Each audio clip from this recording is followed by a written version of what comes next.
Assalamu alaikum wa rahmatullahi wa barakatuhu. Peace and blessings be with you all. Welcome to today's Sohbet on this, the 17th of November 2025. I hope you are well wherever you are tuning into this from and had a wonderful weekend. Today, I would like to discuss a very important point and one that many Muslims find challenging at times. And also, people who aren't of our faith, they also face the same sort of challenges.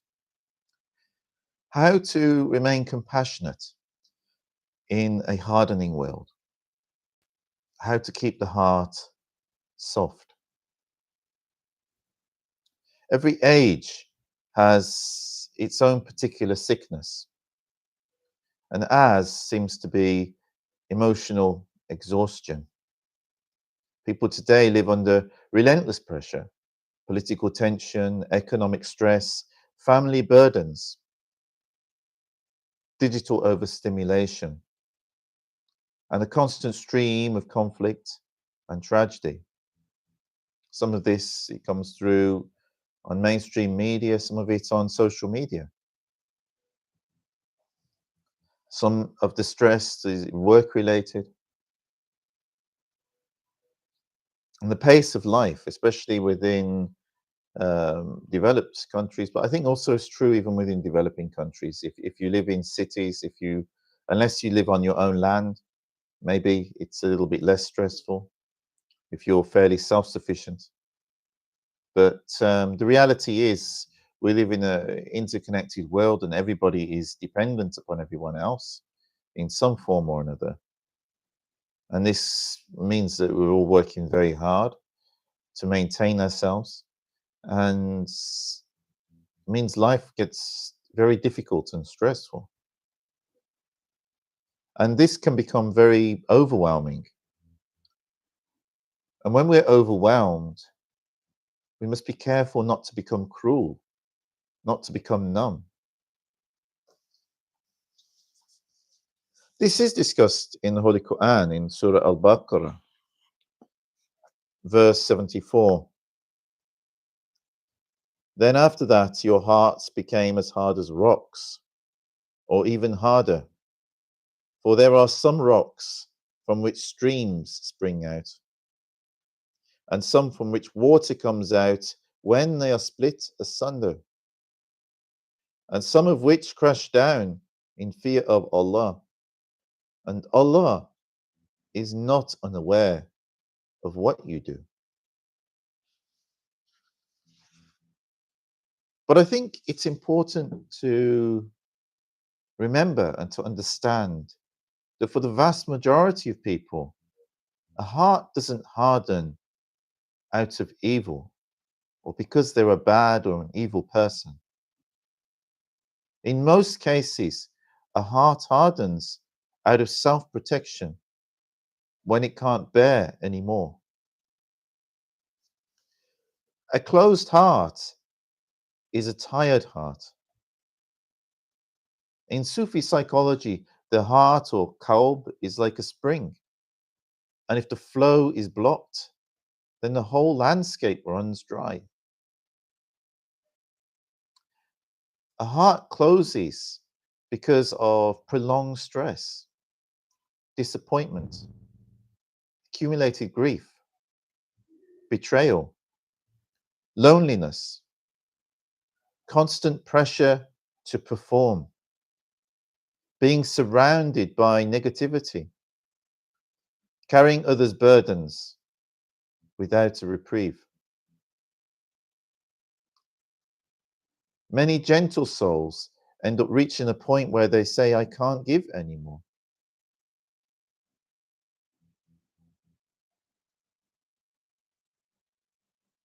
And this is not weakness. It is a sign that the heart needs warmth, not pressure.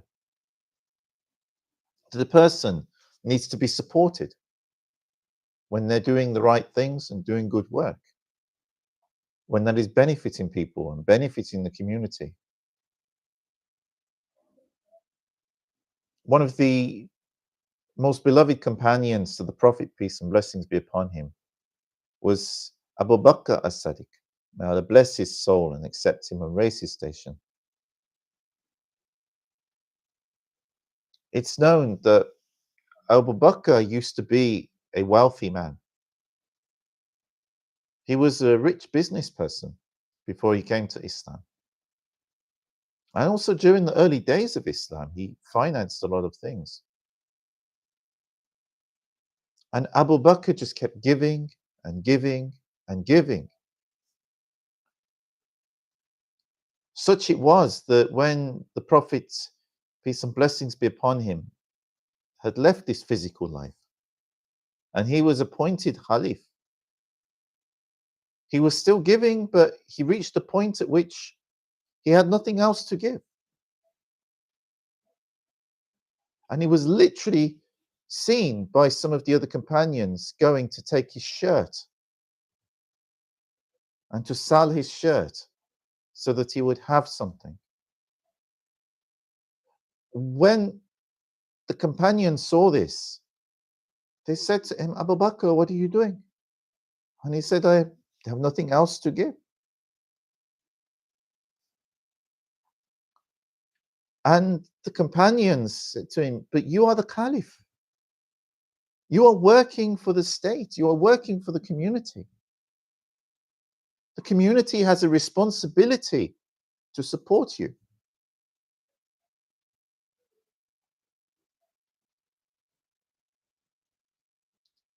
If the community hadn't in that situation, if they hadn't stepped up, they would have been doing zulm, injustice to Abu Bakr.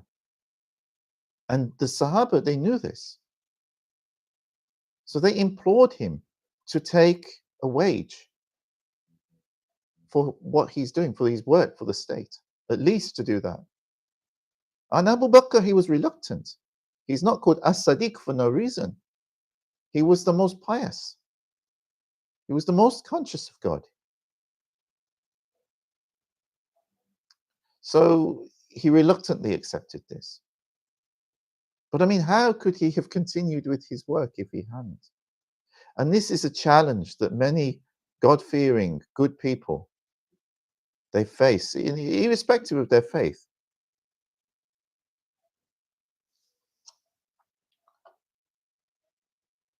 Many a sheikh has said things along the lines of, a weary heart cannot be generous.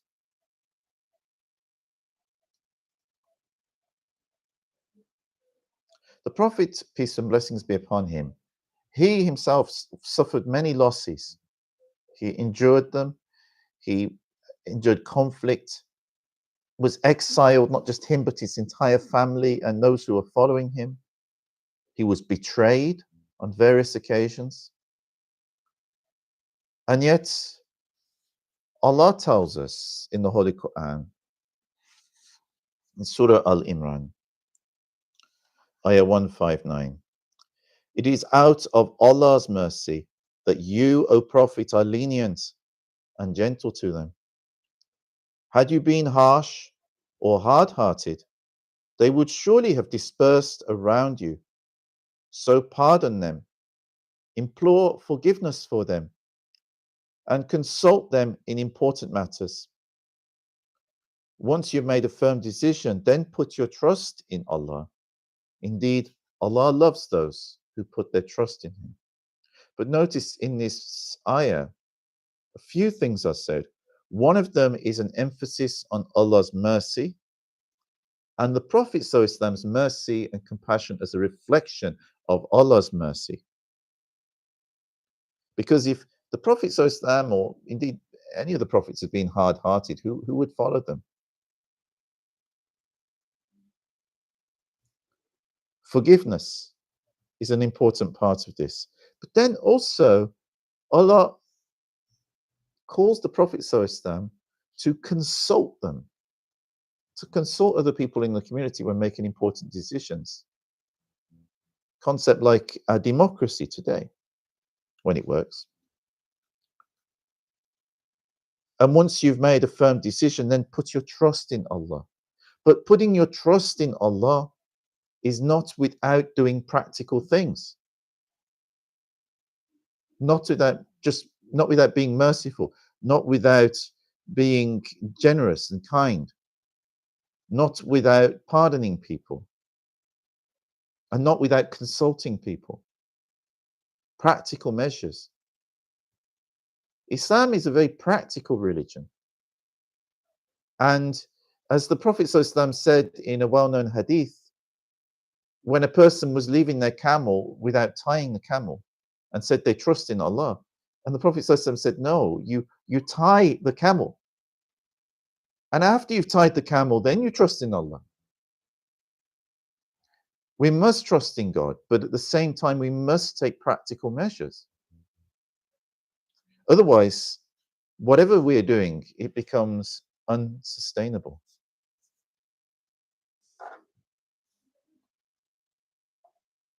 The Prophet's compassion and kindness, his rahmah, was not passive softness. It was a strength that refused to become bitterness, in spite of the things that he'd endured and suffered. He was firm when necessary, but always fair. He carried immense burdens, and yet he maintained his inner strength and inner peace. And this tells us something really vital, that true compassion comes from spiritual resilience and not from self-neglect. And the real challenge is to be compassionate when it is actually hardest. It's very easy for those to be kind to us. Sorry, it's very easy for those to be kind when those people are being kind to us. It's easy to be kind to them. But when someone is not so kind, when someone's going through their own challenges, and they can be difficult, even if they don't mean to, it can be very difficult. In such situations, when someone is frustrating us, or someone drains our patience, or someone misunderstands us, or someone projects their own problems and wounds upon us. I think we've all experienced that, and we're all experiencing it even more in the current times, because a lot of people are suffering. And when someone's behavior triggers our own weaknesses, even if they don't mean to, even if in some cases what they've done isn't really that serious, but maybe because we're going through something, what they're doing is triggering us. And our tradition teaches that where compassion becomes difficult, there begins the work of the soul. Compassion is not approval, it is the refusal to dehumanize, even when you're setting boundaries. I mean, this is another thing as well. If someone's done something which is either sinful or something which is wrong towards you or something, anything like that, how do we handle that? We can chastise them, we can have a word with them about it, but we don't have to dehumanize them or humiliate them. We should handle it in a way which is also merciful, even if we're being firm. In Indonesia, the Wali Songo, the founding saints of Islam there, transformed societies, and not through dominance, but through empathic strength. Their compassion was strategic and intelligent. They listened before teaching. They honored the local customs. They recognized the good within all the cultures which they encountered. And they uplifted dignity rather than attacking people's identity. That one today. How many people say, oh, but they are such and such, whether that is Shia or Jew or Hindu or Buddhist or black or white or whatever they're saying. The Wali Songo and traditional Muslim teachers never did this.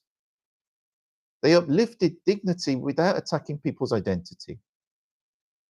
They taught in a way that was compassionate, which enlightened people. So even if people, whether the people came to their faith or they didn't, people benefited and felt they were benefiting, and that these people were beneficial, kind people, and not people who were harmful to their society. They were guiding people gently without shaming them, and they reformed people without humiliating them. Their compassion was not weakness, it was the power that creates trust, and trust is what leads to transformation. People do not trust you. Why would they follow you? Why would they listen to you?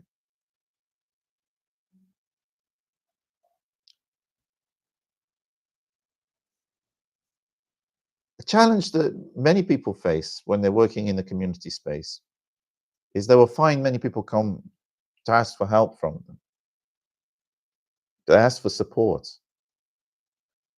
And the challenge that is often faced in this is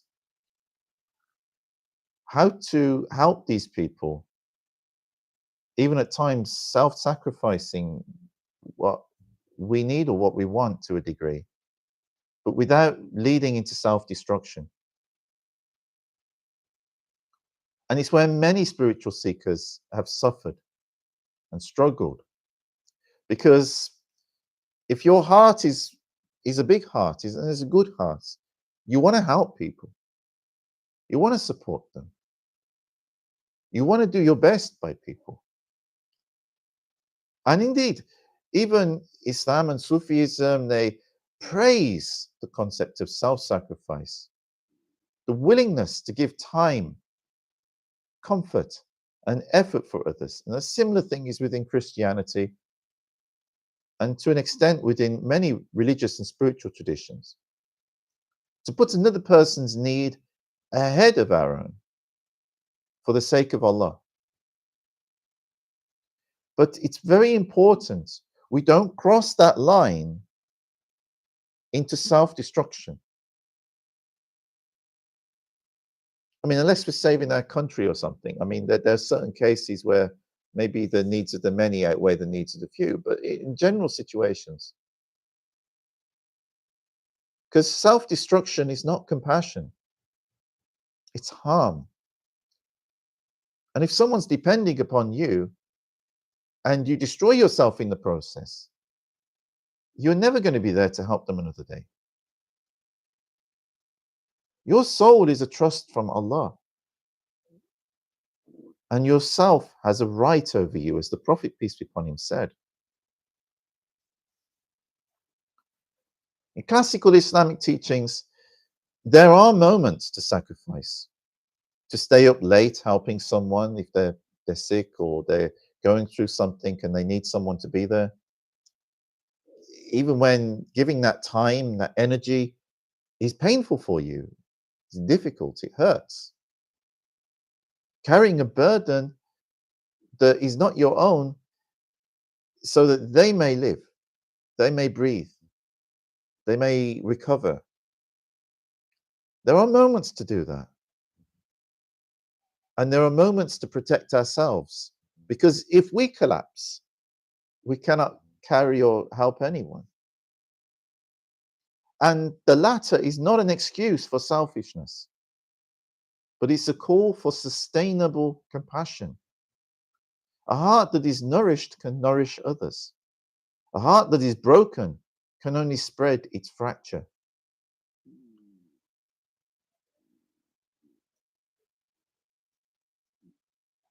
Only give until it is sincere and not until you are destroyed. Give from strength and not from depletion. And do your best, but don't forget yourself. There is a balance and a middle way between indulgence and martyrdom. And martyrdom is something that we should only put ourselves in that situation in the worst possible situations. I mean, maybe if our child's life was at risk, we might put their life before our own in that situation.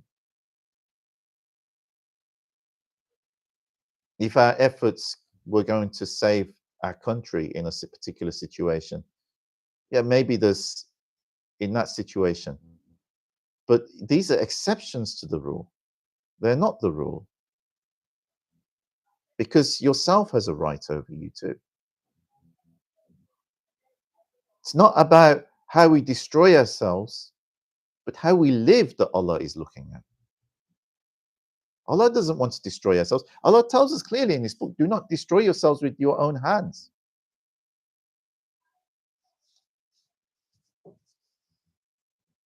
So we have to find that balance and understand when extraordinary situations require extraordinary answers.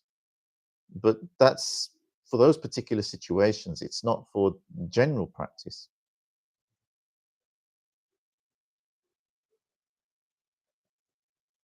Islam is both practical and compassionate.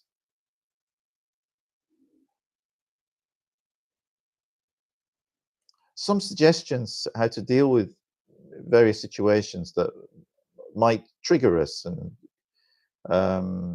make things difficult and stressful. One is a compassion pause. Before reacting, to pause, to breathe, to ask, what pain might this person be carrying that I cannot see? And this softens the heart. Bear in mind that everyone else is going through things as well. And sometimes I know that conflicts when we're going through something ourselves and we're having a bad day and then we encounter that. And we don't always handle these situations in the best possible way because we're human. But if we remember this point, if we breathe and reflect what might this person be going through before we react to them, we can often offset many bad situations that could go from bad to worse. To see with the heart, to look at someone and silently think, this is a soul created by Allah. Their story is no longer than this moment. Because however long we're with that person, we're going to move on. We're not going to be with them all day or our whole lives. I mean, unless we're married to them. So it's how we handle those situations. Can we breathe, be patient for a moment? Because if we get upset, if we get wound up, then that tends to spoil our whole day, might even spoil our whole week. It may affect our health as well. So even for self-preservation reasons, it's important. But also then, if we react to something in a bad way, then we can actually make them worse too, and situations can escalate. Zikr, to reconnect. Whether you are using one of these and Allah, Allah, Allah, whatever zikrs you're going to do, or whether you're just breathing, focusing on your breath. And as you breathe in, remembering Allah, and as you breathe out, who? i.e., God is with me. God is with me. No matter how stressful the situation, no matter what I'm going through, God is with me. It's also important to maintain healthy boundaries. We are allowed to say no. Do it in a compassionate way. Don't be nasty. But if you can't help, if you can't support in a situation, it's okay to say no. That's your honest and sincere answer. But we don't have to be nasty about it. We are allowed to rest. We all need rest. Sometimes just turn your phone off. Rest. Do something very easy that day. Don't overdo anything. Don't do that every day because then that's laziness. But if you do that on an occasional day here and there, when you need that, that's self-care. We are allowed to rest and to recharge ourselves. Look, this phone, if I don't plug this phone in, battery will die. Can't make any phone calls. I can't do anything with it. We're no different from that phone. If we exhaust ourselves, we've got no energy to do anything. And then if we force ourselves in that situation, we'll collapse. So there are times to, and this is the last one, is quiet withdrawal. Um, as I said, like turning the phone off, going into a peaceful place, a peaceful situation. That can vary. It could be a garden, it could be a conservatory, it could be a private retreat. There's all manner of different solutions for that for different people, depending on what they prefer. A walk in the countryside. But we need that time for ourselves, for our own care as well. Because if we lose ourselves, then we're not going to be no good to anyone, ourselves, let alone anyone else. And there's no sin in that if we need it.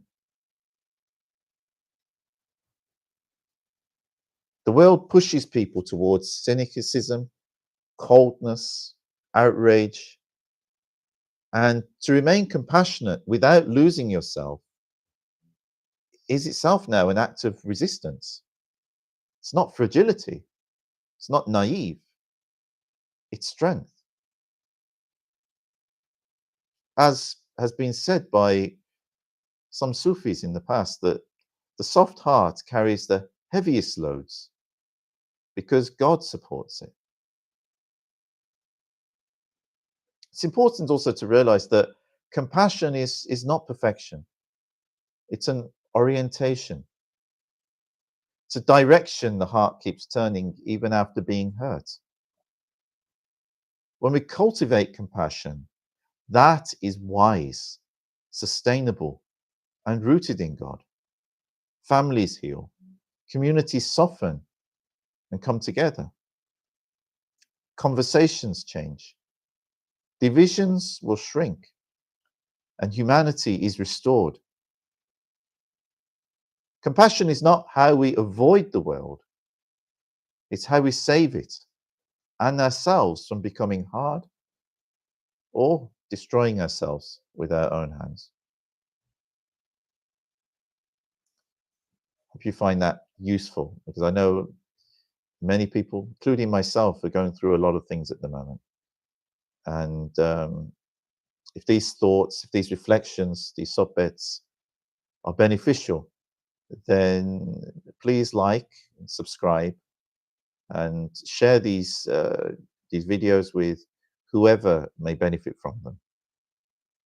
I aim to keep these videos free on my social media at the point of use so that whoever needs them can benefit. But it does take from my time and my energies and my efforts. So please consider supporting my Buy Me a Coffee, which is a link that you'll find on my videos and also on my social media channels. Because the more people who can support that, the more it will help me to be able to focus on this work and to be working in the way of Allah. And whoever supports me in doing that, even if you're not doing that yourself, you will get the benefit for doing so because you're enabling me to be able to do that. So please consider that. And if you can't, then please like and subscribe, and also give me your comments and thoughts. And if there are things that you would like me to discuss on these sohbets or books that you want me to review, please send me the suggestions, and I will look at them and see what I can do. I wish you all a very good evening if you're in the UK, and wherever you are. Assalamu alaikum wa rahmatullahi wa barakatuh. May the peace and blessings of God be with you all.